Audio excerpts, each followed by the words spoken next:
Hello! Magandang araw! Welcome sa panibago nating video dito sa Math and English TV. Sa video na ito ay ituturo ko sa inyo ang pagkuha ng Least Common Multiple o LCM at Greatest Common Factor o GCF gamit ang Continuous Division. Okay, first example, kunin natin yung LCM at GCF ng 20 and 24. Okay, yung gagawin sa continuous division ay ganito. Okay, yung number ay 20 and 24. Okay, itong 20 at 24, i-divide natin sa kanilang common prime factor. Ano yung pwedeng makadivide sa 20 at 24? Yung 20 ay even number, nagtatapos sa 0. Ang 24, even number, nagtatapos sa 4. All even numbers are divisible by 2.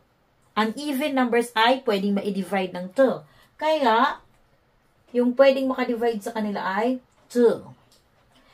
20 divided by 2 equals 10. 24 divided by 2 equals 12. Okay. Itong 10 and 12, pwede pa itong ma-divide ulit. Ituloy natin yung pag-divide. Okay, ano ang number na pwede makadivide sa 10 at 12? Okay, 10, even number. 12, even number. Nagtatapos sa 0 at 2, even numbers. Pwede ulit ma-divide ng 2. Okay, 10 divided by 2 equals 5. 12 divided by 2 equals 6. Yung quotients, 5 and 6. Magkasunod na numbers. 5, 6. 5, 6, 7, 8. Magkasunod. Kapag magkasunod na numbers na, titigil na tayo sa pag-divide. Kasi, kapag magkasunod na numbers, wala na silang ibang common factor maliban sa 1. So, stop tayo sa pag-divide. Ngayon, kukunin natin yung LCM and GCF. Okay, LCM and GCF. Kapag LCM yung kukunin natin, ito, at ito, lahat yan imumultiply. Okay, 2 times 2 times 5 times 6. Okay, 2 times 2 equals 4. 4 times 5 equals 20. 20 times 6 equals 120. 120. Ito ang LCM ng 20 and 24. Okay, ngayon naman GCF yung kunin natin. Kapag GCF or greatest common factor yung kukunin, ito lamang ang imumultiply natin. Yung ginamit nating divisors ang imumultiply natin. Kaya, imumultiply natin yung 2 times 2. Okay. Kapag nagkataon na yung problem, meron lamang kayong ginamit na isang divisor dito, isa lang yan, tumigil na sa pag-divide, automatic, kung ano yung number na yan, yan na mismo. Kasi isa lang siya eh. Walang imumultiply. So, yun na mismo yung GCF. Okay, dito, mayroong dalawang 2, imumultiply natin. 2 times 2 equals 4. Ito naman yung GCF ng 20 and 24. Next problem, let's find the LCM and GCF of 9, 12, and 36. Tatlo. Okay, 9, 12, and 36. I-divide natin ito. Kapag tatlo yung given numbers, medyo may naiiba dito. Tingnan mabuti. Okay, ano yung number na makaka-divide sa 9, 12, and 36? 9, 12, and 36. Meron bang isang number na pwedeng makadivide sa kanilang tatlo? Meron. I-apply ninyo dito kung alam ninyo yung mga divisibility rules, di ba? Pwede ninyong i-apply. para mabilis. Dito, yung pwedeng makadivide ay 3. 9 divided by 3 equals 3. 12 divided by 3 equals 4.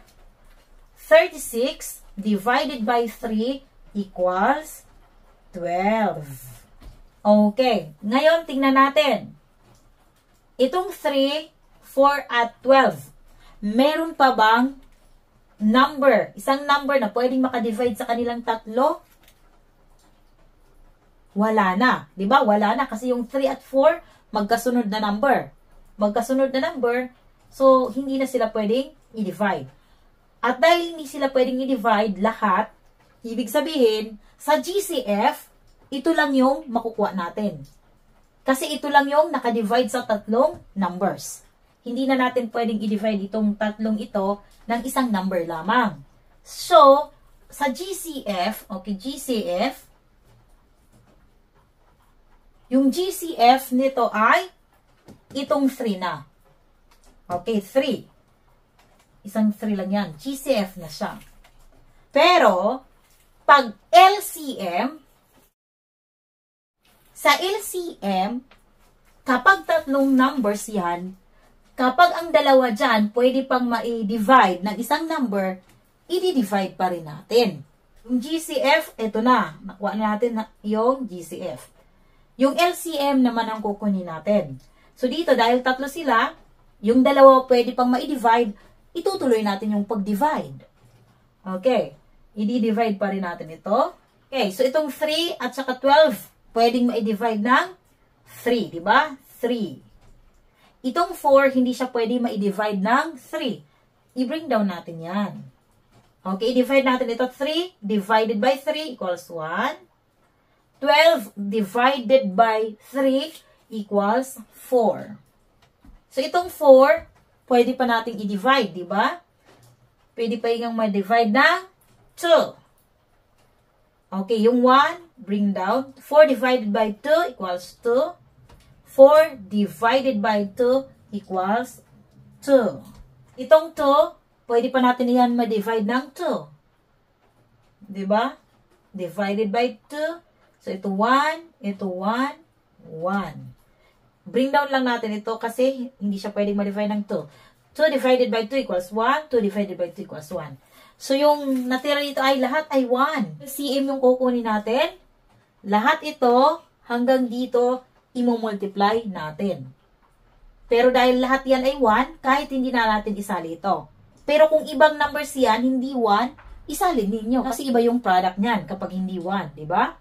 Okay, so 3 times 3 times 2 times 2 times 1 times 1 times 1. Ganun pa rin.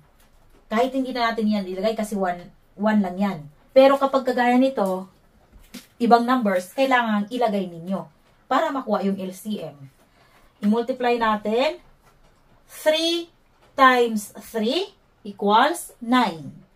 9 times 2 equals 18. 18 times 2 equals 36. So, ito na yung LCM ng 9, 12, and 36.